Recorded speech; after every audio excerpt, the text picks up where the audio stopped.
Hello, thank you for joining me here today at Why the Book Wins, where I compare books with their movie adaptations. My name is Laura, and today's episode I am joined by James Bailey and Luke Elliott from the Ink to Film podcast. So James and Luke, thank you for joining me here today. Hi, thanks for having us. Yeah, so Luke and James have a book versus movie type of podcast as well, where they read the book and then watch the movie. So it is called Ink to Film. And we have each been on each other's show a number of times now. I recently was on for Big Little Lies. And then you guys were on my channel for Haunting of Hill House and Secret Window. I think I've been the only two so far. But yeah, so it's awesome having you back now. And today we're doing something a little more laid back where we're just going to play a game about adaptations. So I did a video for this a few months ago now, so I will link to that if you want to watch it, but it is called Rewatch, Readapt, or Burn, where I have this wheel will randomly select an adaptation that either I have covered on my channel or that you have covered on your podcast, and then we will decide if that adaptation is like just perfect, nothing needs to be changed, and so it is a rewatch, or it's one that like there's some good things about it, but there's also some things we would change, which is readapt. And then the one where we just think it's a horrible adaptation, and that one would be burn, where it just needs to be made from scratch. I'm excited. It'll be interesting to see if we're as passionate as burn, but because we tend to like lean on the lighter side because we like to see people practicing their art and in general kind of try to find the glimmers of hope in otherwise maybe not great adaptation. Yeah, but I mean, I'm going to try and be spicy as I can today. So Yeah. Bring it. I try to include ones that I know we don't like, but I did have a hard time because I feel like you said, I feel like I tend to be more generous with adaptations and I don't need it to be like exactly the way it is. But yeah, there's still some that I'm personally am not a fan of, so we'll see what happens. But yeah, I'm going to go ahead and start it. So it looks like it is landing on Beale Street Could Talk. Ooh. Ah, okay. Oh, and I forgot to let the audience know that we are actually going to be lifting up cards, and we'll lift them all at once. Oh, sorry. Oh, Sorry, I was still I getting didn't see mine ready. yours, so we're good. You gonna give us a countdown? Okay, yeah, on 3, 2, 1. So 3, 2, 1. Yeah, definitely rewatch that one. Yeah. Great adaptation. Loved it. Which this one, when I actually recorded this, I feel like I was a bit too harsh with the movie. Like, I didn't hate it, but I think I was just like, I loved the book so much that there were certain things with the movie that I was a bit too critical on. And afterwards, I was listening to the episode, and I was like, wow, like, you would think I didn't like this very much, but I actually think it's a great adaptation. So I did love that one. Yeah, it was such an important project for us. I think we covered it during 2020, and it was just like it felt very topical at the time. We loved covering both, and I think James, you were very excited about the director, which helped me Barry Jenkins. realize the genius I was watching. Yeah, yeah, Barry Jenkins is like almost a household name, I would say, especially in the film community. He directed Moonlight and If Beale Street Could Talk, and makes really important films and really beautiful films like that really stand out to me. This was one that what an amazing adaptation of a James Baldwin story, like just to have both of these powerful voices come together, and I think one informs the other and kind of they make each other better. So in this case, like, I can't imagine a better version, but I think we're going to say that about a lot of things. It's tough to know. I think that there's plenty of people that could have adapted this well, but Barry Jenkins really killed it. Yeah, and speaking of Moonlight, I'm curious if each of you have an opinion, because La La Land, these days, it's so popular, and there's a lot of people that are like, La La Land should have won, not Moonlight. So how do you guys feel on that debate? I haven't seen either of them. I'm very passionate about these. Yeah, I'm very passionate about this kind of stuff. Moonlight still deserves to win, in my opinion. I think Moonlight traveled in areas that La La Land did not. La La Land is a great film, deserved to be nominated for Best Picture. I love it, love the music, love the choreography. It is definitely one of my favorite movies of that year. Moonlight changed my perspective. Those are the kind of films that I think are important and that are pushing the envelope forward as far as film is concerned. So Moonlight all the way on that one. Yeah, I definitely agree. But okay, we'll move on to the next one.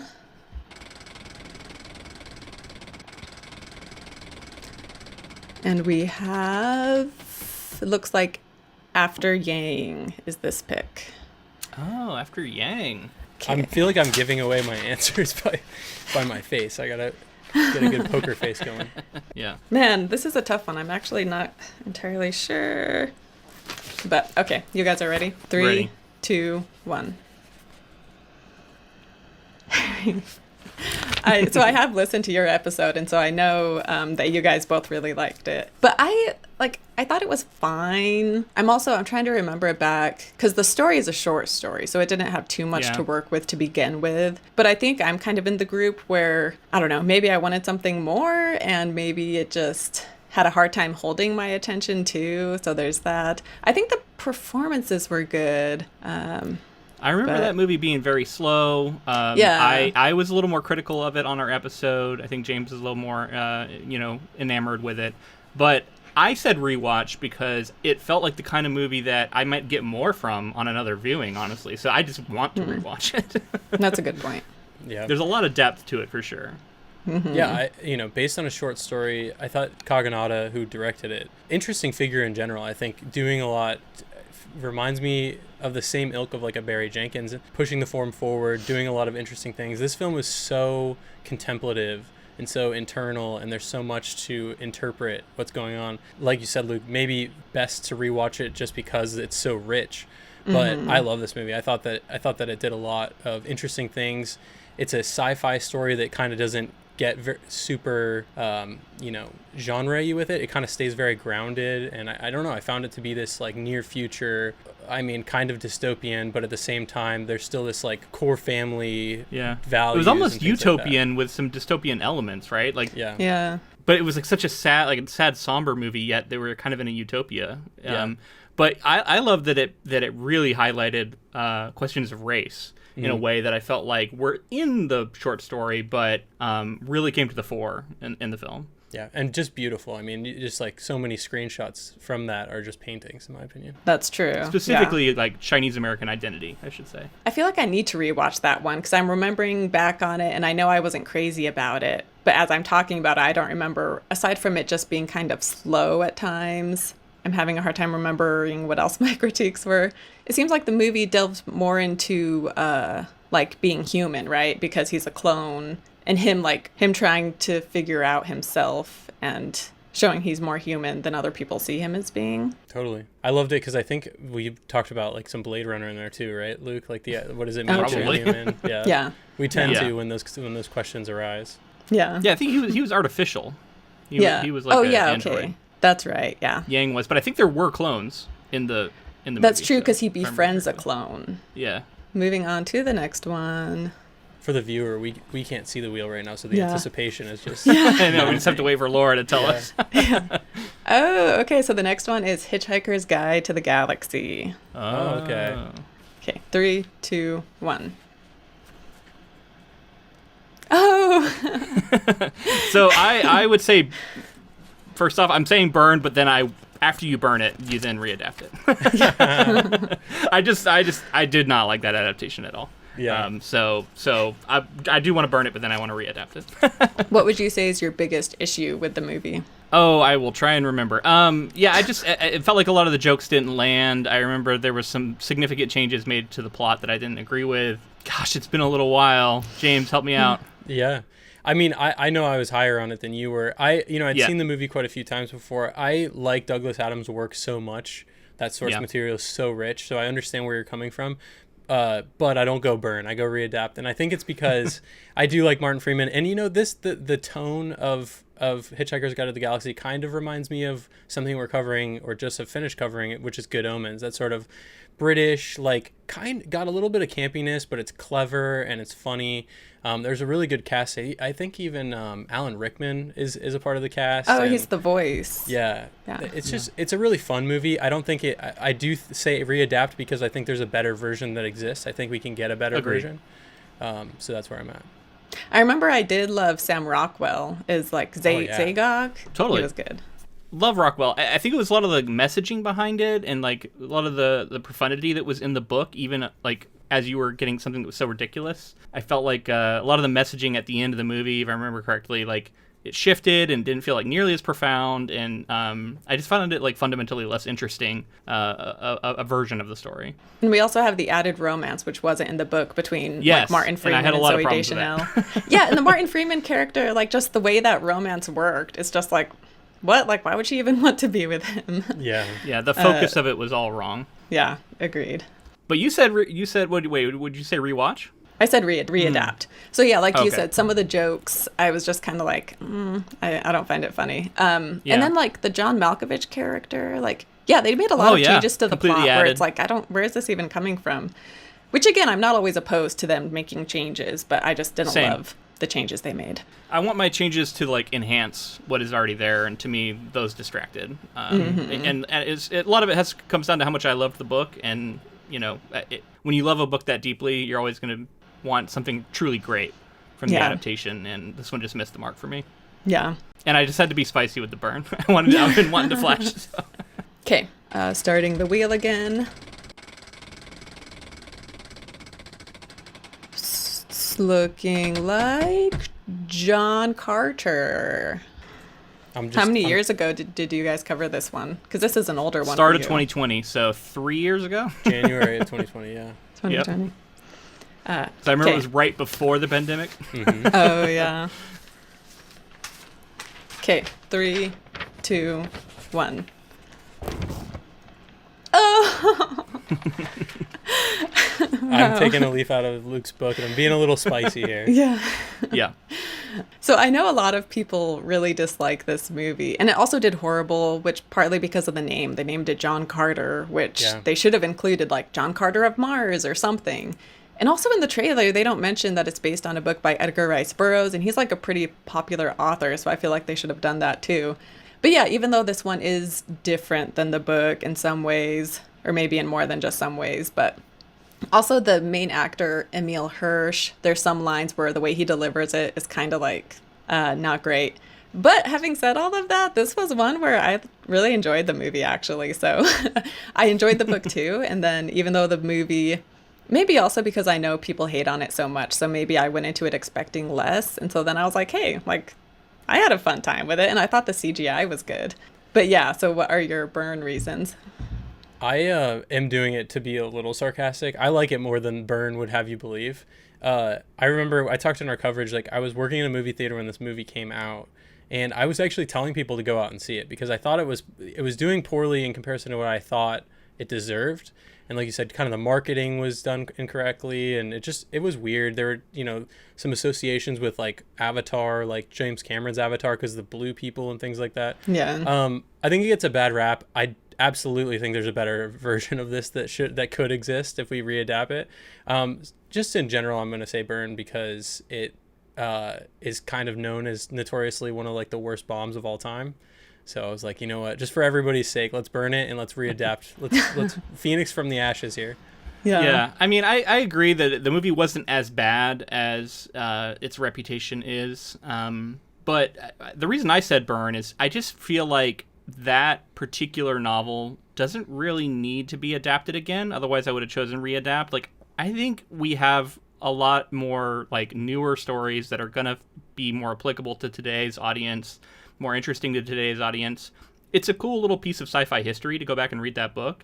But nowadays, like the idea that there are a bunch of Martians having this whole, empire on Mars that we just haven't seen, it just feels like fundamentally like out of touch with where we're at with like space exploration. Yeah. And so as like a space movie, like it's never really going to work in my opinion. I just don't see it. That's why I was like, it's not that great. Burn it, and we don't need another one, in my opinion.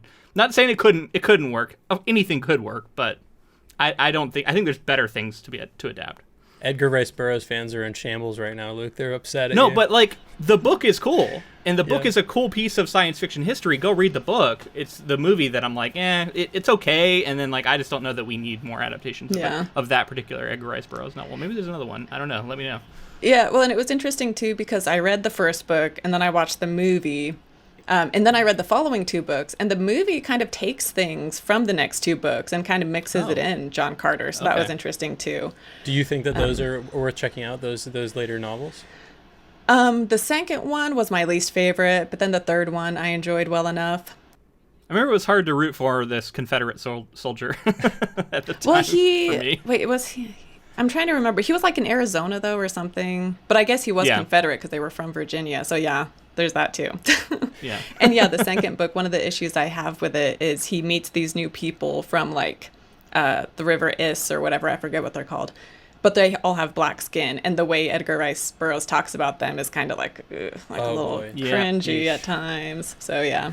Yeah. But then the third one is interesting because it is very anti-religion. And so that was an interesting aspect. And Burroughs, I think, was an atheist I read. So it makes sense that he like incorporated his own ideas into it. So after I read the first three, like the third one ends like, seems like it's the end. But then afterwards I realized there's actually like 11 books in the series. So I thought I remembered that. There was like tons of books. Yeah. So I don't like them enough to like read the rest of them. But Yeah. I feel like reading Also- three. Also good. famous for Tarzan, right? Yeah. Yeah. Yes, yeah, Tarzan. That Yeah. would be a reason to go back and revisit. Yeah, I mean, like, I'm not. It's hard to like hold figures from hundreds of years ago to modern standards. But you know, I'm reading it as a modern reader, and like I can't fully, distance myself from that. So Yeah. I look at it like a historian. I'm like, oh, this is an interesting piece of sci-fi history. Mm-hmm. But am I going to read it like as my pleasure reading for today? Like, no, I'm going to read something. Yeah. new. Yeah, that's fair. Okay, on to the next one. Annihilation. Ah. So, I'm ready for this one. 3, 2, 1. We're all in agreement. And I say rewatch, but at the same time, it would be cool if, like, I love that movie, so I want it to continue existing, but it would be cool if they did another adaptation or a TV show or something, because that's like a whole series too. So it'd be cool if they turned that into like a mini series and just delved into the whole series. So I would love that, because the movie is very different from the book in a lot of ways, but again, that's one where it made changes that ultimately I was fine with, because I feel like it still kept like the vibe of the book, and it was just so cool and so well done. We bring this one up all the time as complete deviation and adaptation that still holds a lot of value. I think I loved this movie when it came out. I've watched it once since, and just thinking about the movie right now, I'd love to watch it again. But I do agree with you. I think that would be really cool to see another adaptation that's maybe more faithful to Jeff Vandermeer's work and then continues this story. But I'll rewatch that movie all the time. It was like horrific, and it was like interesting from a sci-fi perspective, and it does a lot of weird stuff near the end that just kind of, again, I love things that push the envelope. This is pushing the envelope for me. Yeah. Yeah. This is one of my favorites we've ever done. And I always come back to it. I always think about it. I love that book. Vandermeer is such an interesting writer, and he was able to pull off some things in his book that just wouldn't translate. And so this is always like an example of adaptation to me that I go back to. And the story itself is about adaptation, and like the weird things it can do to you, and the bizarre ways that nature adapts. I love that as like a thematic element of that project, and how that links to doing a podcast about adaptation. So this is just a favorite of mine. Sure, I'd be open to seeing the subsequent books and like another version of it. I think thematically it works. Readapt it again. But I love the movie so much, and Alex Garland's film is so interesting. That I just had to go with rewatch on that one, because I think that the movie doesn't get enough credit, and people should go back to it.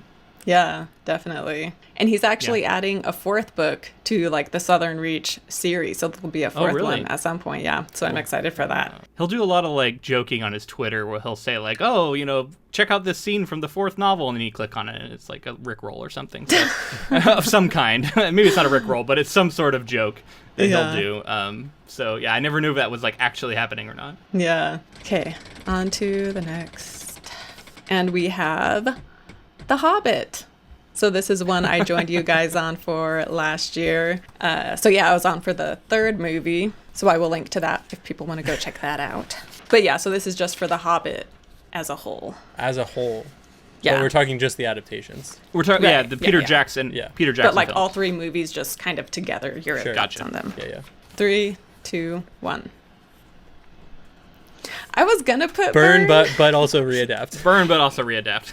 Yeah. that's because- where I'm at. Maybe that's a cheat, but like, yeah. Yeah, because there are certain casting choices I liked. And then I like that it's Peter Jackson still directing it, I guess. But maybe it would have been better had someone else. I don't know. So yeah, it's not like all around horrible, but then at the same time, I like never plan on watching them again. So Yeah. I know it was a particularly big ask to have you on for that. And you know, that's not really usually your wheelhouse.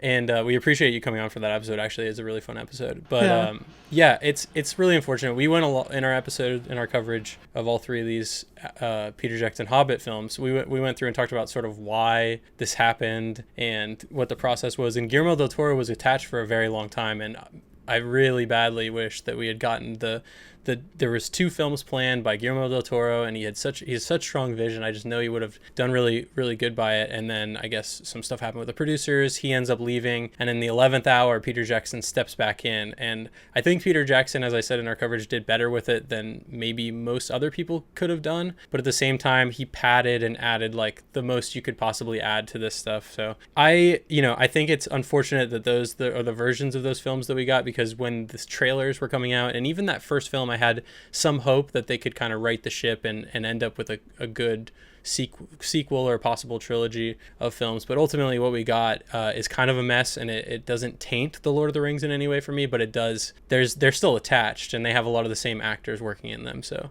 it just, you know, like you said, the cast is incredible. They're riding on the goodwill of the Lord of the Rings trilogy, and took advantage of it maybe. So much to say about this. I'll try and keep it short, but like, love the Lord of the Rings films, some of my favorite of all time. Peter Jackson as a director, I have a bunch of admiration for. But yeah, he comes in and just like this trilogy's bad, and it starts out okay, and then it gets worse. And by the last movie, I was angry at it. It's one of my least favorite films we've watched. I have a lot of affection for the Rankin Bass animated version of The Hobbit. I grew up on that version, and I just kept thinking like there's got to be a better way to do this. So yeah, I'd love to see another attempt at this, another swing at it. But I don't want to see Peter Jackson do it again. I think he shot a shot and it was a bad one. So bring in somebody else. I'm not necessarily the biggest fan of like where the Lord of the Rings is at in terms of its adaptations, and Disney is trying to make it into this big franchise, and it's becoming homogenized in a way I don't like, and it feels like some of the worst elements from The Hobbit are getting perpetuated. So it's a big topic. I'm open to readapting, but I think right now it's not necessarily on the best track. Yeah. I like to see weird, interesting adaptations, maybe another animated one that's a little more modern for today's audience. I would like to see that. But yeah, otherwise burn those films. They're bad. Luke brings up a good point though too. Like I talked about it in some of our Lord of the Rings coverage, how The Fellowship of the Ring was a film that like inspired me to be a filmmaker, and then we eventually get to Peter Jackson coming in the 11th hour, and rather than simplifying and making these, he pads them out. And I think that was such a misstep. So yeah, which you mentioned. I have a cool edition of The Hobbit that's illustrated. Oh, you gotta find I remember it. I've seen your photos on Instagram. Yeah. Oh, there it was. That is so cool. Oh, so it's like illustrated with Rankin Bass art? That's cool. Yeah. It's the full, that's awesome. I Yeah. thought it was going to be like an art book, but that's very cool that you can read it that way. Okay, spinning the wheel. And we have, we were just talking about this one, Blade Runner. 3, 2, 1. Oh, yeah. Yeah. I just want to rewatch it. Like, another example of one that maybe isn't the most faithful, like as far as the plot details, but I feel like it still stayed true enough to the overall book. They totally leave out all of the Mercerism, which was a big part of the book. But yeah, that's still obviously, and it's such an iconic movie too at this point too. But yeah, what are your guys' thoughts on it? a great example when people want to say that the book is always better. I love to trot out Blade Runner. Philip K. Dick's novel is cool. Do Androids Dream of Electric Sheep is a classic, but yeah, I think the film is much better, in my opinion. This is a very early, I think this is our second project we did after It by Stephen King. Wow. So we're talking 6 years ago now. But man, do I love the Blade Runner stuff. I love 2049 as well. We also covered that one, had a lot of fun with it. But yeah, I would rewatch this in a heartbeat. Like, this movie's good. I do rewatch this film all the time. So still, even in that coverage 6 years ago, I said it's one of my favorite movies. Still one of my favorite movies. I think this trend of cyberpunk that we've seen owes a lot to Blade Runner. It is so stylized. It is so cool. They just understand the world that they've built, and it's so unique in ways, and obviously it spawned a lot of this. And then the debates that go on with, like, you know, Deckard, replicant or not, and like kind of going back and forth about the different versions, and there's just a lot of fascinating history with it. And then Denis Villeneuve being one of my favorite working directors. Ridley Scott obviously great in his own right, but Denis Villeneuve then adapting and continuing the story from the original film in Blade Runner 2049 was so cool, and I'm so glad we got that. And I actually just read an article that Ridley Scott says he regrets, I forget what he went to go make instead, but he made another film instead of doing Blade Runner 2049, and he says like he regrets it now. But I'm kind of glad he stayed away from it, and I'm glad that we got Denis Villeneuve's version. I think it was one of the Prometheus, or maybe their first Prometheus, one of the Prometheus films. That's what it was, the Alien Covenant or something. This is a great comparison point to what we just talked about with Peter Jackson and Lord of the Rings, right? Like, it's such an iconic version, and then he comes in and does this, like, I don't know, just, you know, the disaster that was The Hobbit. Sometimes it's nice to let somebody else come in and like have a fresh take on it, yet that still feels faithful and still feels like part of the same universe. I would have loved to see someone else attempt The Hobbit. I think they would have had a lot stronger, you know, convictions about things with The Hobbit. And that's what we got here. So I would have loved to see, you know, something like that for The Hobbit. And that score too, that Blade Runner score is unbelievable. It's so good. The Vangelis? Is that how you say it? Yeah. Iconic. It's still on my writing playlist. Like, I listen to it all the time. Nice. Yeah, this is one I remember, like in 2020 when I started my podcast, this was one early on that I was like, oh, I want to cover this. But for some reason, I kept putting it off, and I didn't cover it until last year, and my brother-in-law was on for that episode, and he loves the movie, so he had so much to say about it. But I still have not seen Blade Runner 2049, and so he was texting me being like, oh, like, you should watch that, because I have so many thoughts on that too, so we should do another episode. So I need to finally watch that one. So, and we'll just do a couple more, if that's cool with you guys. Yeah, Sure. Your call. I'm having fun, so however many you want to do. Yeah. Yeah. Ooh, so the next one, All Quiet on the Western Front. And this is, I've only seen the 2022 one, and that's the only one you guys have talked about. So that's the adaptation we're referencing here. 3, 2, 1.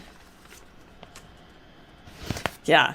All in agreement again? I do think, I'm pretty sure I said I liked the book better, I think, but it's a close one because that movie is so amazing. It's so well done. And I think it's cool too that Germany finally adapted it too, since he is the German author. But yeah, what are your guys' thoughts on this one? Why do you like it so much? Totally. I mean, I agree with you on both counts. I think I like the book better. It was a really awesome book to read. It's one I'm so glad I've read now, and it made such an impact on me. Like, it's one of the best anti-war novels you'll find.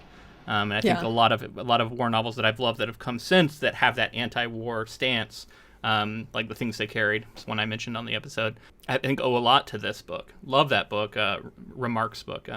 And the film, you know, was good. It was, I agree, glad it went back to German hands.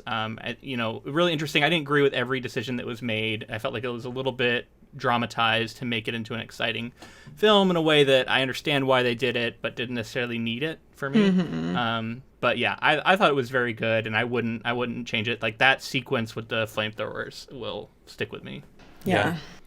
It's, you know, one of those experiential films that you watch and you feel like you're in the battle in a really visceral way. I think it's a powerful tool, especially when not used to like glorify the moment and used to, you know, show the gravity of the situation and show what these people are going through. The film is incredible. The filmmaking techniques that were employed, the fact that, like you said, this is like Germany recapturing some of what went on during the war and kind of trying to tell the story and that side of it. And it is, it's haunting. It kind of stays with you for a while. And I think it's good to have both, right? Like we talked about in our coverage, it's the kind of thing where when you see it, as much as you feel like it can't get any more horrific than what you're reading, when you see it, it's just different. It's the change in medium. I like that film a lot, and I think that you know, like you said, good for anti-war statements and just like saying like this is what we don't want to repeat.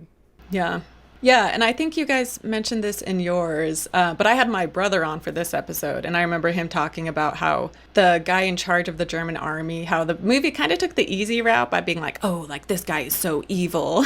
And so that did seem kind of like tropey. Too easy. Yeah. He was like a figurehead for what was really like general sentiment among all of the commanders and among all of the government that, of like wanting to just continue this war despite the horrific losses being experienced on the ground. And, a lot of it was just have to do with honor and not wanting to surrender and like all this stuff. And like they made it into a character that we could point at and go like, I can't believe this guy. Yeah. Which kind of distracts a little bit from the point of like, no, this was more of a societal problem at the time, which applies to today, obviously. Yeah. And there's so many scenes from the book that like are just like forever in my mind because it was just like so horrific. But one scene the movie also did really well was when the tanks show up and how it feels like it's like a monster movie or something. Like the way that was done was so good. Very horrifying. Yeah. Okay. And the next one. Oh, okay. This one, No Country for Old Men, which rest in peace, Cormac McCarthy. So I recorded this episode for No Country and I record them like 3 weeks in advance. And then my episode coincidentally came out like the day after he died. Oh, so wow. It was crazy timing. Yeah. But anyway. Do you think you did that maybe? Or that was dark. I shouldn't say that.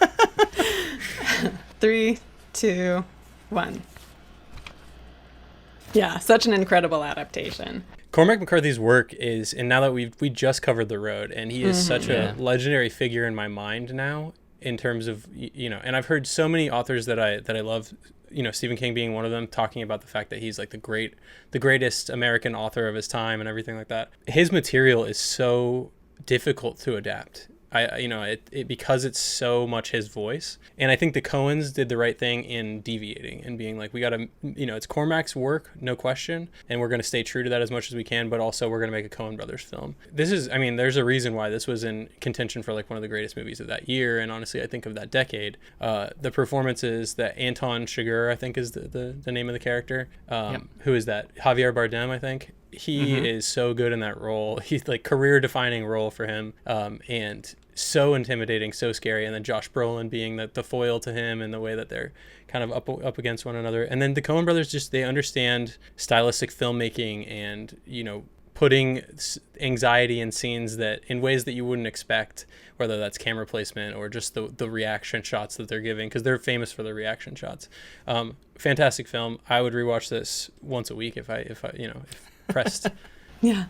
Also, I like the lack of like background music, soundtrack music. Like it's so quiet throughout most of the movie. So so well done. This is one of the reasons I want to do a podcast about adaptations, like this kind of adaptation, right? Like this is what I love. Like I think people assume you get into it because you have a bone to pick and you want to like get mad about bad adaptations. No, like I want to see this, like the Coen brothers coming in and making absolutely stunning film, one of my favorites. And then I had never read the book and I get to go read this book by Cormac McCarthy and go, oh my God, this is incredible. This is a brilliant author. I knew I had read, The Road at that point, so I knew that I loved his style, but this is what I love about adaptations, when both can be great independently. And then you just get to talk about the process of changing mediums.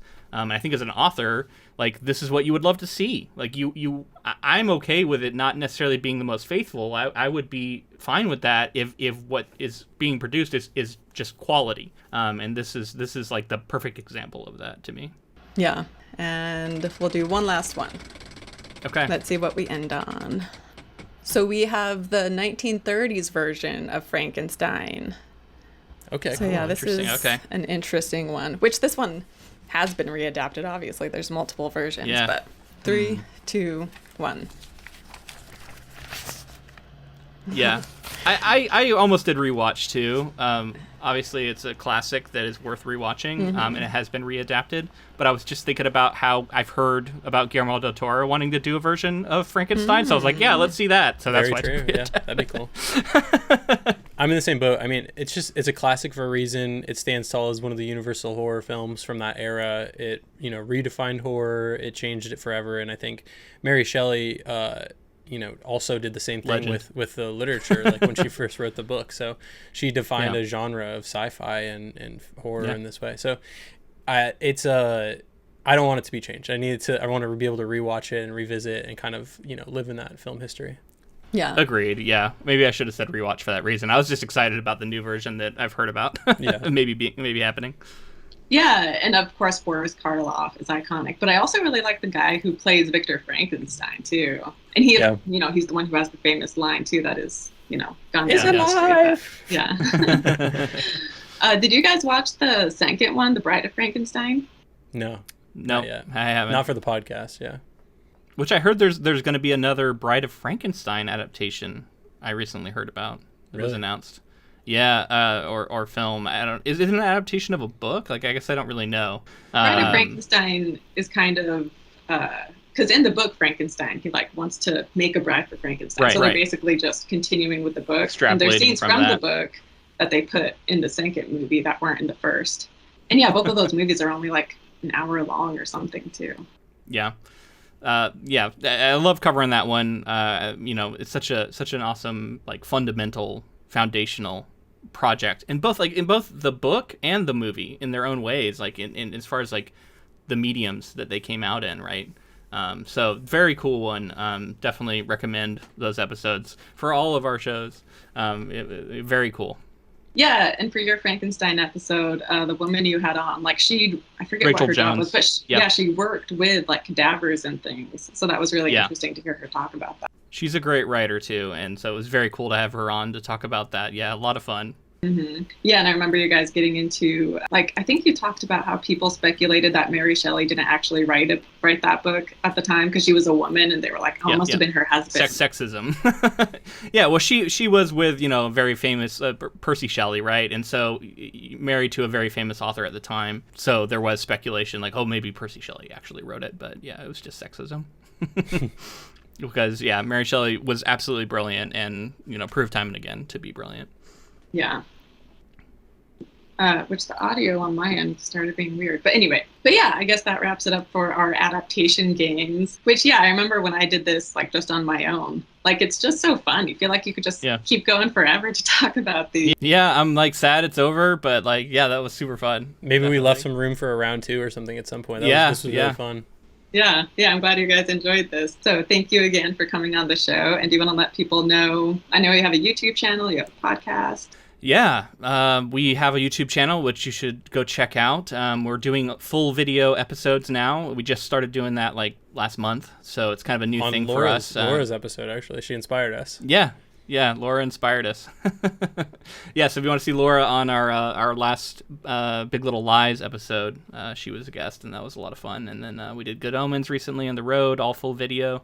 But we also have a podcast that we've been doing for 6 years that is on all platforms where you find podcasts. Yeah, and I will link to all of that in the description so people can find all the links right down there. So thank you guys again for joining me for today's episode, and I will see you next time. Don't forget to like and subscribe as well. Forgot to say that.